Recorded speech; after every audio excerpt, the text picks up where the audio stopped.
Okay, so when you think about Kerala for a moment, what comes Mhm. to mind? I bet it's those, incredibly green hills, the peaceful backwaters. And that high literacy rate, right? It's always projected this image of a really advanced society, God's own country, as they say. Exactly. But uh, lately, there's this shadow, a really troubling one. Some people are starting to call it Udta Kerala. Yeah, that parallel to Uttar Punjab is striking and, frankly, quite alarming. It points to a drug crisis taking hold, especially among the youth. It really does. And it's such a stark contrast to that idyllic image we all have. So for this deep dive, we're trying to understand what's really going on with this crisis affecting young people. We've been looking at recent reports, observations from the ground, trying to piece together the scale and the reasons behind it. It's genuinely surprising for Kerala. Absolutely. Our mission here, for you listening, is to get a clear picture, the scope, the causes, maybe some potential solutions, to go beyond just the headlines. Let's start with some of the numbers because they really are a wake-up call. Yeah, they are. Take the Kerala Police's Operation D Hunt. Just up to the end of March this year, 2025, they logged 12,760 cases under the NDPS Act. That's the Narcotic Drugs and Psychotropic Substances Act, the main drug law, and the value of drugs they seized in that period, 12 crore? 12 crore, that's a huge amount. It really paints a picture of, well, not just a small problem. And even that might just be scratching the surface. Think about this. In March 2025 alone, the excise department seized narcotics worth 7.09 crore. Wow. 7 crore in 1 month. Yeah, I mean, to put that in perspective, that's like you could buy a fancy villa in Kochi and maybe a decent yacht with that kind of money. It shows how pervasive this has become. What really gets me, though, is the age. We're hearing from a government survey this year. Kids as young as 10 are falling into drug use. 10 years old, it's hard to even process that. Right. At 10, you should be arguing about Pokemon cards or, I don't know, cricket scores, not dealing with synthetic drugs. Exactly. It just shatters that idea that this is only an issue for older teens or young adults. This trend towards younger kids is incredibly alarming. It suggests a level of exposure we really need to tackle. And when you put Kerala's numbers next to other states, it's pretty stark. In 2024, Kerala had 27,701 NDPS cases. Compare that to Punjab, which we often hear about. They had around 9,000. Maharashtra, about 7,500. So Kerala's numbers are significantly higher. It kind of makes you wonder, doesn't it, this highly literate state? It really challenges assumptions, and the rate of increase is also quite dramatic. Yeah, that 330% jump in cases and arrests over the last 4 years compared to the four before that, it's like a cricket score suddenly going completely off the charts. That kind of exponential growth, well, it points to something changing fundamentally and changing fast. It's not gradual. It feels like an acceleration. Which brings us to the big questions. Why? Why Kerala with its education levels? And crucially, how do we start reversing this? We need to dig into the causes, right? Precisely. Literacy alone isn't a magic shield, unfortunately. There's clearly a complex mix of factors at play here. One thing that seems to come up is just a basic lack of awareness among young people, like not knowing the difference between different drugs or even that they're illegal.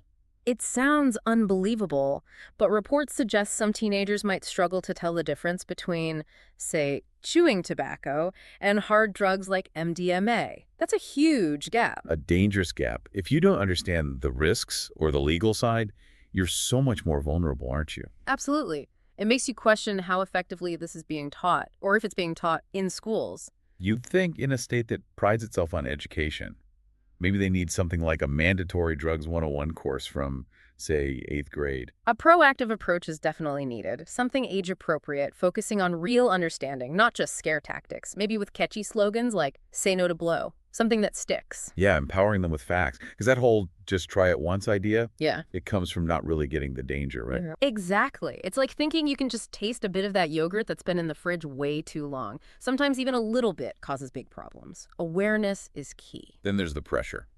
The academic pressure in Kerala seems intense. Oh, incredibly intense. That drive for A-plus grades, the constant tuition. Wasn't there a survey showing something like 77% of students attend extra tuition classes? Yeah, 77% in a 2025 survey.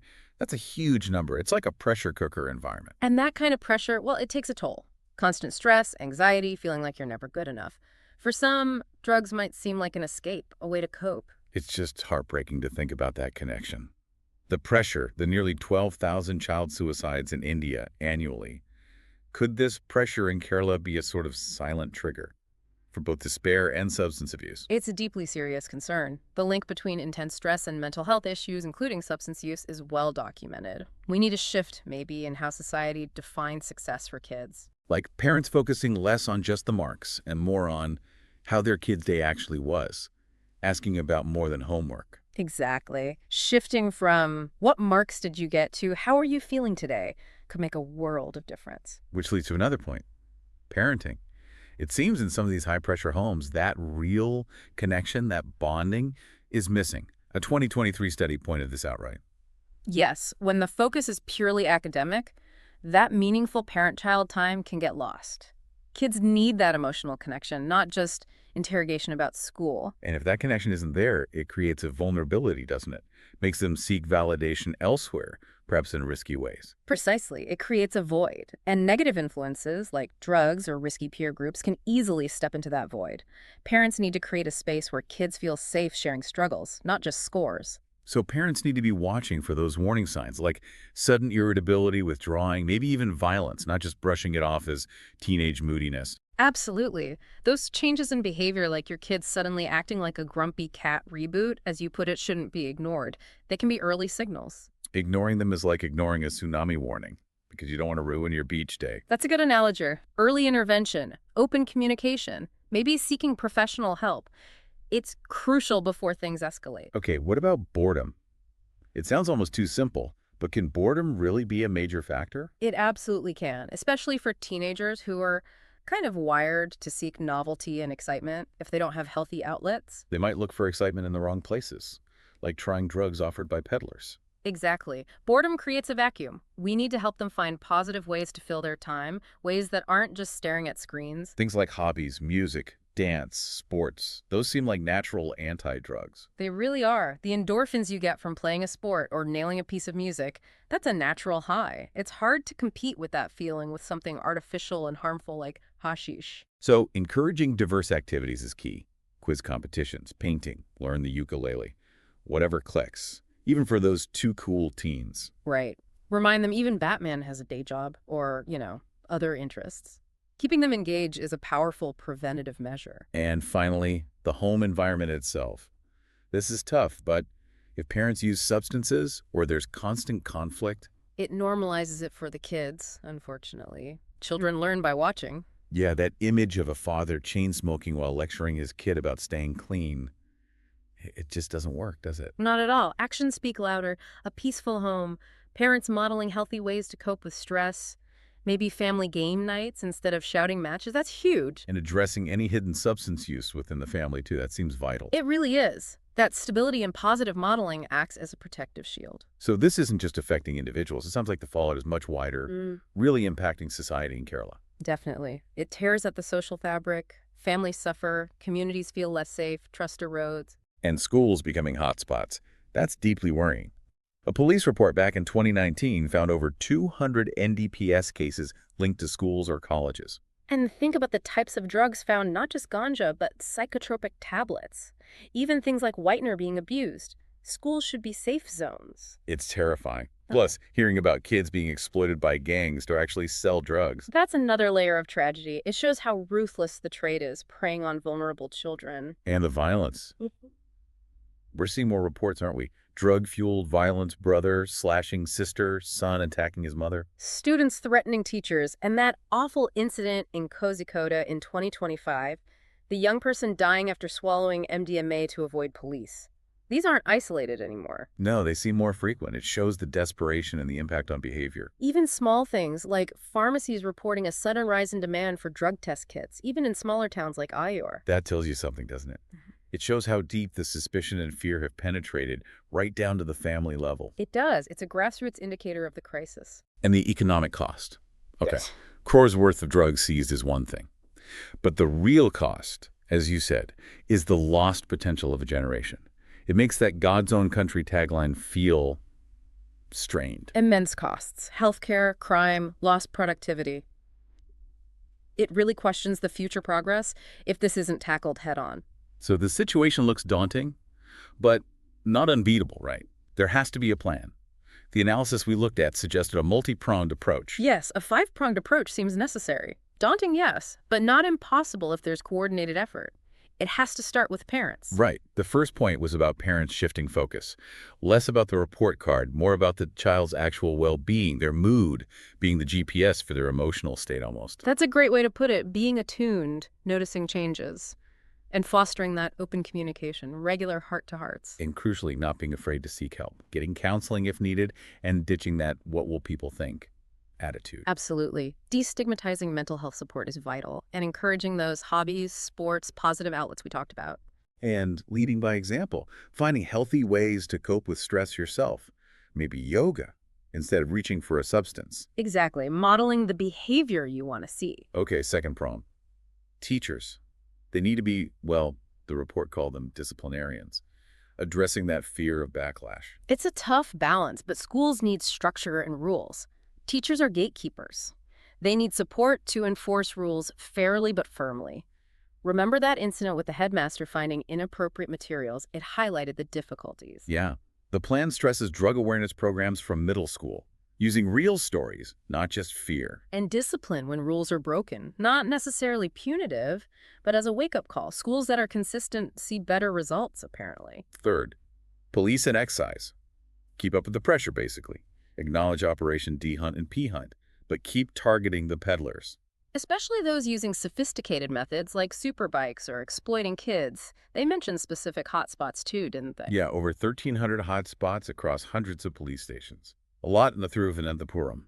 And promoting those helplines is important. Let's mention them again. Good idea. It's 999-5966-666 and 944-717-8000 for anyone to report drug crimes. And the report mentioned a potential issue with the NDPS Act, bail for small quantities. Right. Less than 1 kilogram of ganja or 0.5 grams of MDMA might allow for bail too easily. It suggests stricter laws or closing loopholes might be needed. That makes sense. Enforcement needs strong legal backing. Fourth prong, the government.